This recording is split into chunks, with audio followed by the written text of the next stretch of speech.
جس شخصیت کے ابھی حالات گزر رہے ہیں اور جن کی خبر شہادت سن کے ہر دل رو پڑا دل کی گہرائی سے، یقیناً ہمیں ان کے بارے میں جاننا چاہیے اور حق بنتا ہے کہ جیسا خود سماعت شیخ آیت اللہ یعقوبی کہتے ہیں کہ سید حسن ایک فرد نہیں تھے بلکہ ایک مدرسہ تھے، اور ہمیں یہ سمجھنا ضروری ہے کہ یہ مدرسہ کہاں سے ہے، اس میں کیا تعلیم ہے۔ اسی لیے ہم نے کوشش کی کہ سید کی زندگی اسی مدرسے سے جوڑا جائے کہ جس مدرسے کا سید کی زندگی کے حوالے سے ہمیشہ سے ذکر ہوتا ہے۔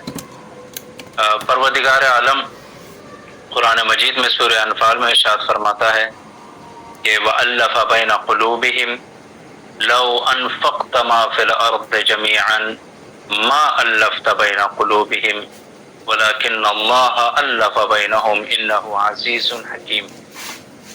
اگر اے رسول زمین میں جو کچھ بھی ہے اگر آپ نے صرف کر دیا تب بھی دو دلوں میں وہ الفت پیدا نہیں کرا سکتے۔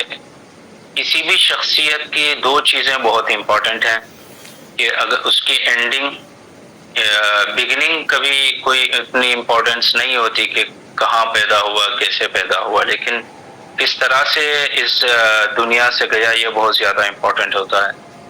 تو ایک تو اینڈنگ اس کی امپورٹنٹ ہوتی ہے اور دوسرا اس کی اینڈنگ ڈیپینڈنٹ ہے کہ اپنی لائف کیسے وہ گزارا ہے۔ والعاقبۃ للمتقین، پروردگار نے کہا کہ اگر متقی ہے تو اینڈ اس کا جو ہے ہمیشہ کامیاب رہے گا۔ اور بہرحال بہت سارے دل غمزدہ ہوئے، بہت تکلیف ہوئی، لیکن یہ بہرحال اس کے کیا کہتے ہیں سید شہداء، سید شہید کہ جو اس دنیا سے گئے ہیں، یہ ان کی اینڈنگ ہمارے اعتبار سے بہت زخمی اور بہت تکلیف دہ تھی، لیکن ان کے اعتبار سے ایک فقد فاز فوزا عظیما، مبارک ہے سید کے لیے کہ انہوں نے ایک عظیم درجے تک وہ چیز جو ہم لوگ ہمیشہ شب جمعہ کہتے ہیں یا لیتنا کنا معکم فنفوز فوزا عظیما، سید نے مانگا یہ چیز، ورنہ تو چانس ہی نہیں تھا کہ کوئی دشمن وہاں تک پہنچ جائے جہاں تک سید کی رسائی تھی، لیکن اگر وہاں تک پہنچ کے ان کو قتل کیا ہے، شہید کیا ہے، تو یقیناً اس میں کہیں نہ کہیں سید کی اپنی دعا بھی ہے کہ پروردگار عالم ان کو اس دنیا سے شہید اٹھائے۔ تو خواہران عزیز، بات میری اس طرح سے میں سید کے حوالے سے شروع کرنا چاہوں گا۔ کبھی بھی کسی شخصیت کے حوالے سے یہ سمجھنا ضروری ہے کہ اگر ہر دل میں اس کو جگہ بنائی گئی ہے، یعنی ہر دل تک وہ پہنچا ہے، تو یہ کسی انسان کا کام نہیں ہے، کوئی انسان ہر دل تک پہنچا نہیں سکتا۔ اسی لیے قرآن کی آیت میں ہم نے جو پڑھا کہ اے رسول اگر جو کچھ بھی زمین میں ہے تم نے خرچ کیا تب بھی لوگوں کے دلوں میں، دو دلوں میں الفت نہیں پیدا کر سکتے۔ تو یہ پروردگار عالم ہے جو دلوں تک پہنچاتا ہے۔ اللہ کا دلوں تک پہنچانا یہ خود سب سے بڑی دلیل ہے کہ پروردگار عالم کا یہ کتنا خاص بندہ تھا۔ فاذکرونی اذکرکم، تم میرا ذکر کرو میں تمہارا ذکر کروں گا۔ انسان کی سب سے بڑی مصیبت یہ ہے کہ وہ اپنی زندگی چالاکی سے گزارتا ہے، لیکن پروردگار عالم کیا چاہتا ہے کہ تمہاری زندگی چالاکی سے نہیں خلوص سے گزارو۔ اگر تم خلوص سے گزارو، جیسے اگر تاریخی مثال لینا چاہیں، معاویہ ملعون اپنے زمانے میں سب سے چالاک تھا، یہاں تک کہ باتیں اس کی چالاکی کے مولا کائنات تک بھی پہنچی، لیکن آج کیا ہوا؟ معاویہ کی چالاکیاں دفن ہو گئی، لیکن علی کی ضربت علی یوم الخندق افضل من عبادت الثقلین، ایک ضربت بھی مولا کائنات کی افضل الثقلین قرار پائی۔ تو یہ نتیجہ ہے کہ زندگی کو چالاکیوں سے نہیں، اب جیسے انسان چالاکی میں بہت زیادہ کوشش یہ کرتا ہے کہ چار لوگوں میں مومن رہوں، چار لوگوں کے سامنے جاؤں تو میرے چہرے سے تقوی یعنی نزول ہوتا ہوا ٹپکتا ہوا نظر آئے۔ یہ بھلے وہ انسان چاہے کوئی بھی انسان ہو ایکس وائی زیڈ، وہ انسان اکیلے میں سب سے بڑا شیطان ہو، لیکن 4 لوگوں میں آ کے اپنے آپ کو پاک، صاف، شریف اور ایک مثقف آدمی کی طرح پیش کرتا ہے۔ لیکن پروردگار عالم کا سسٹم سمجھنا بہت زیادہ امپورٹنٹ ہے کہ ذوق الہی کیا ہے۔ پروردگار یہ بتاتا ہے کہ تو اکیلے میں اپنے آپ کو خلوص سے زندگی گزار، تجھے چالاکیاں کرنے کی ضرورت نہیں ہے 4 لوگوں میں عزت کمانے کے لیے، بلکہ تو اکیلے میں مخلص بن جا، 4 لوگوں میں عزت دلانا میری ذمہ داری ہے۔ تم کوشش مت کرو اچھی زندگی کے لیے، تم بس اچھی نیت رکھو، خلوص رکھو۔ آج سید شہید سید حسن کی جو زندگی ہے، یہ سب سے بڑی دلیل ہے کہ بندہ اکیلے میں 2 چیزیں بہت زیادہ نمایاں سید حسن کے زندگی میں، شہید سید حسن کی زندگی میں ملتی ہیں۔ اس کو کوٹ کر کے رکھ لیجئے۔ ایک الہی بندہ تھا، توحیدی بندہ تھا، پروردگار عالم سے پوری طرح سے جڑا ہوا تھا، اور دوسرا کربلا سے پوری طرح سے جڑا ہوا تھا۔ آج اگر یہ نتیجہ ملا ہے، دیکھیں میدان کے ہر فوجی کو یہ تمنا ہوتی ہے کہ وہ اپنے وطن کے لیے، اپنے دین کے لیے شہید ہو جائیں۔ تو کربلا سے جڑنا 2 چیزیں، ایک توحید سے جڑا ہوا بندہ اور دوسرا کربلا۔ ایسے لگتا ہے جیسے پوری زندگی میں ان کی سپیچ میں، ان کی زندگی کے 24 گھنٹے میں کربلا رسوخ کیا ہوا تھا۔ ابھی ہم سے جو مانگا گیا ہے وہ اتباع مانگا گیا ہے۔ آپ کسی بھی امام کی سیرت کو، ہمارے 12 اماموں میں 11 امام شہید ہوئے، 14 معصومین آپ دیکھ سکتے ہیں سیرت میں، کسی بھی امام کی سیرت پہ سوائے حجت الہی کے جو حاضر ہیں، کسی بھی امام کی سیرت پہ آپ چلیں، نقش قدم پہ جب آپ چلیں گے، اینڈ وہی ہوگا جو ایک امام کا رہا ہے، یعنی شہادت۔ آپ امام حسین کے راستے پہ چلیں گے، حق و باطل کا، تو اینڈ بھی آپ کو وہی ملے گا۔ اور امام حسن کی زندگی پہ چلیں گے، کسی بھی، اگر ہم ان کے نقش قدم پہ ہیں، امر بالمعروف، نہی عن المنکر، حق بیانی، ظالم کے خلاف کھڑے ہونا، مظلوم کی حمایت کرنا، یہ وہی اصول ہیں۔ ابھی جو سب سے زیادہ سمجھنے کی ضرورت ہے وہ یہ ہے کہ کربلا والے دھیرے دھیرے آپ دیکھ سکتے ہیں کہ میڈیا میں بھی اہل تشیع کے سلسلے میں گفتگو شروع ہوئی۔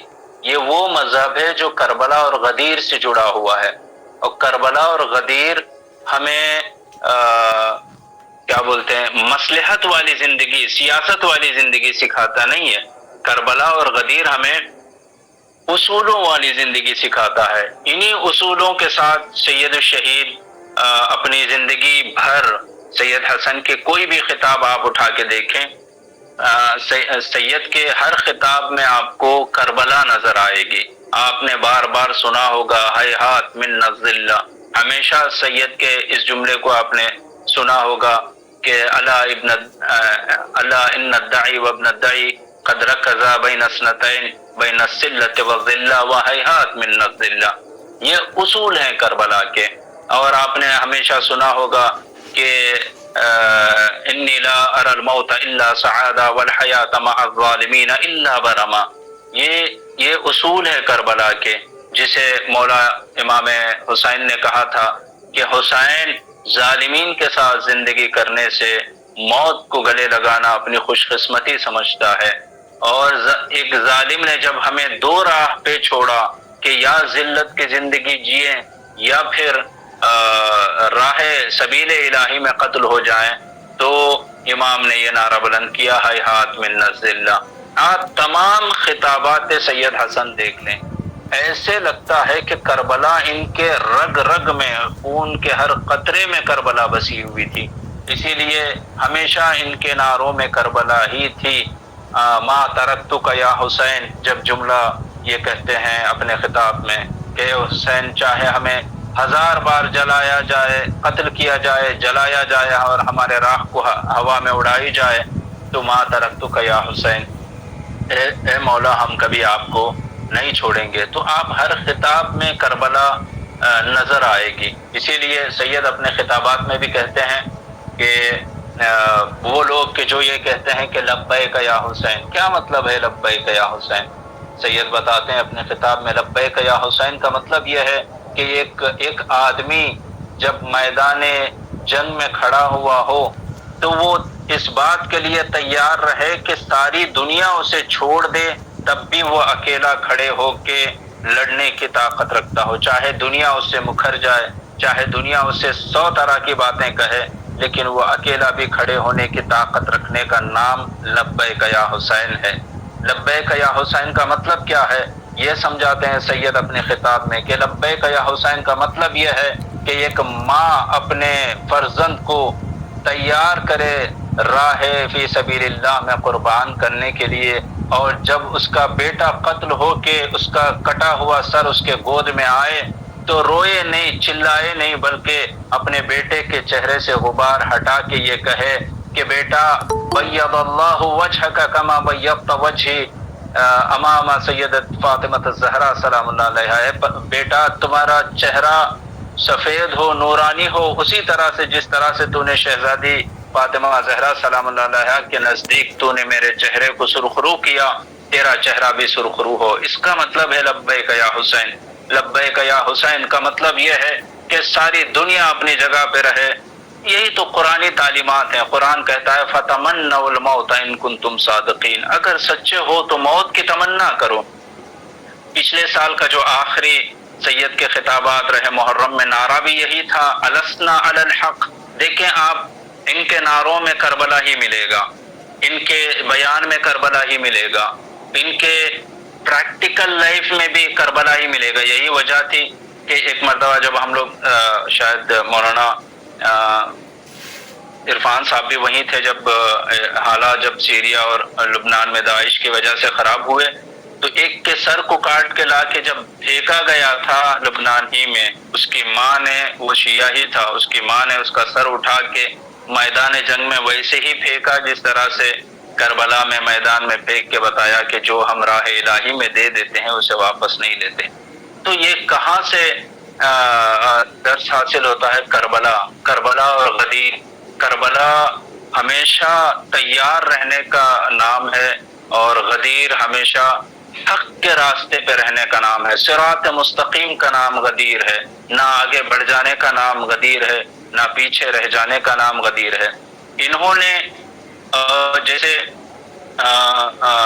تمام نے بتایا کہ سید حسن نصر اللہ ایک مدرسہ ہیں، انہوں نے تعلیم جو دیا، اگر کوئی بھی ایک آدمی ہوتا جذباتی، دیکھیں سب سے زیادہ بر صغیر کے جو شیعہ ہیں انہیں سمجھنے کی جو ضرورت ہے کہ سید نے اپنے جو ایک نسل تیار کی، یعنی ایک جنریشن پہ جو انہوں نے کام کیا، وہ جذباتی جنریشن نہیں ہے کہ اگر ہم اور آپ ہوتے شاید اور وہ تمام چیزیں مہیا ہوتی جو ان کے ہاتھوں میں تھے، سید کی شہادت کے بعد پتہ نہیں کہ پوری دنیا الٹ دیتے جذبات میں آ کے، لیکن اتنے بڑے حالات ہونے کے باوجود بھی انہوں نے اس طرح سے تربیت کی۔ اسی لیے سید اپنے خطاب میں بھی کہتے ہیں کہ کبھی بھی صبر، حکمت، شجاعت، ان تمام چیزوں کا دامن نہیں چھوڑنا۔ شیعہ یعنی جذبات پہ چلنے والی قوم کا نام نہیں ہے، شیعہ یعنی صبر کو اپنا کے چلنے والی، کیونکہ وعدے پروردگار بھی یہی ملتا ہے کہ ان اللہ مع الصابرین، اور صبر کرنا ہر ایک آدمی کے بس کے بات نہیں ہے۔ یہاں پہ جناب موسیٰ اور خضر کے داستان میں آپ نے سنا ہوگا انکا لن تستطیع معی صبرا، اے موسیٰ تو میرے ساتھ صبر نہیں کر سکتا۔ مشیت الہی پہ کربلا ان اصولوں کا نام ہے کہ جو ہمیں یہ سکھاتی ہے کہ حالات چاہے کچھ بھی ہو جائے، جملہ زبان پہ یہی ہونا چاہیے کہ رضا بقضائہ وتسلیما لامرہ، اللہ کی قضا پہ راضی رہنے کا نام ہی کربلا ہے۔ یہی چیز سید نے اپنی زندگی میں اپنایا۔ ابھی اگر چلیں سیرت اور کربلا جو سید حسن کی ملتی ہے، وہ اسی بات پہ ملتی ہے کہ سید حسن، بہرحال مجھے آئیڈینٹیفیکیشن پیش نہیں کرنا ہے کہ ڈیٹ آف برتھ کیا تھا، ڈیٹ آف شہادت کیا تھی اور کہاں پلے ہیں، یہ تو آپ کو گوگل میں مل جائے گا۔ لیکن یاد رکھیں پروردگار عالم ہر دل کے اندر اسی شخص کو پہنچاتا ہے جس کے دل میں پروردگار عالم ہو. یہ اصل اصول ہے. مثلا قاسم سلیمانی کے اتنا آگے بڑھنے میں یا سید حسن کے آگے بڑھنے کی وجہ یہ ہے کہ یہ اللہ کے بندے تھے. جب انہوں نے اپنی بندگی کو ثابت کر دیا تو پروردگار عالم نے ان کو ہمیشہ کی زندگی عطا کر دی. خود لفظ بندگی کو سمجھنا بہت زیادہ امپورٹنٹ ہے. یہ جو دنیا کے حالات بدل رہے ہیں اور یہ جنگ کب تک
شہزادی کے واقعاً آج اگر ہم شہزادی کی زیارت کرتے ہیں تو یہ مدافع حرم شہزادی زینب سلام اللہ علیہا رہے شہید واقعاً بہت بڑا کردار رہا. یہ کہہ کے سارے جوان نکلے تھے کہ کلنا عباس کی یا زینب، جب تک عباس کے ماننے والے رہیں گے زینب کے حرم پہ کوئی آنچ نہیں آئے گا. تو آپ نے شہزادی نے ہمیں نفس مطمئنہ تک پہنچایا. اگر یہ تمام اصول ہم سیکھے نہیں تو پھر آج کے حالات میں پتہ نہیں کوئی بھی ڈگمگا کے نکل سکتا ہے. دیکھیں کسے کہتے ہیں، میں آپ کو ایک چھوٹی سی مثال دیتا ہوں. مجھے تھوڑا سا ایک اشارہ دے دیں مولانا عرفان صاحب جب میرا ٹائم ختم ہو، کیونکہ میں گھڑی نہیں دیکھ رہا ہوں، بس میں اپنی گفتگو میں مصروف ہوں. میں ایک چھوٹی سی مثال دیتا ہوں. فرض کریں بہت ہی مومنہ، بہت ہی باپردہ، بہت ہی متقیہ ایک عورت تھی. 12:25 پہ ظہر کی اذان ہے. 12:20 پہ اس کے گھر پہ کسی جوان کی لاش کو لایا جائے، یعنی اسی کے جوان بیٹے کی لاش کو لایا جائے جو فرض کریں ایکسیڈنٹ میں اس کی حالت خراب ہو گئی تھی، کوئی چہرہ بگڑا ہوا ہے، ہڈیاں ٹوٹے ہوئے ہیں. 12:20 پہ جنازہ گھر پہ آیا اور 12:25 پہ نماز کا ٹائم ہے. آپ بتائیں انصاف سے کہ وہ عورت جو ہمیشہ نماز کی پابند رہا کرتی تھی، آسان ہے کہ وہ اپنے جوان بیٹے کا لاشا صحن میں چھوڑ کر وقت نماز پہ وضو کر کے نماز پڑھے؟ کوئی آسان بات ہے؟ اتنا آسان نہیں ہے. پتہ نہیں ایک اچھی خاصی دیندار عورت کے لیے بھی دوبارہ اپنے پوزیشن میں آنے میں کم از کم ایک ہفتہ تو شاید لگ جائے، یا کم از کم 2-4 دن تو اسے اپنے آپ کو سنبھالنے میں وقت لگ سکتا ہے. لیکن کربلا کس کو کہتے ہیں جسے سید حسن نے ہمارے رگ رگ میں پہنچایا؟ وہ یہ ہے کہ ایک لاش نہیں، شہزادی زینب نے 72 لاشوں کے سامنے کھڑے ہو کے یہ کہا تھا کہ ربنا تقبل منا ھذا القربان، اور 72 لاشوں کے سامنے سے گزرتے، وہ بھی بے سر لاشوں کو دیکھنے کے باوجود، اسیری اور پریشانی اور یہ تمام چیزوں سے گزرنے کے باوجود شہزادی کی نماز شب بھی اپنے وقت سے ہٹی نہیں. نماز یومیہ تو اپنی جگہ جو واجبات ہیں، تو اس کو نفس مطمئنہ کہتے ہیں. حالات چاہے کچھ بھی ہو جائے، شہزادی نے ہمیں یہ زندگی سکھائی کہ رضا بقضائہ و تسلیما لامرہ.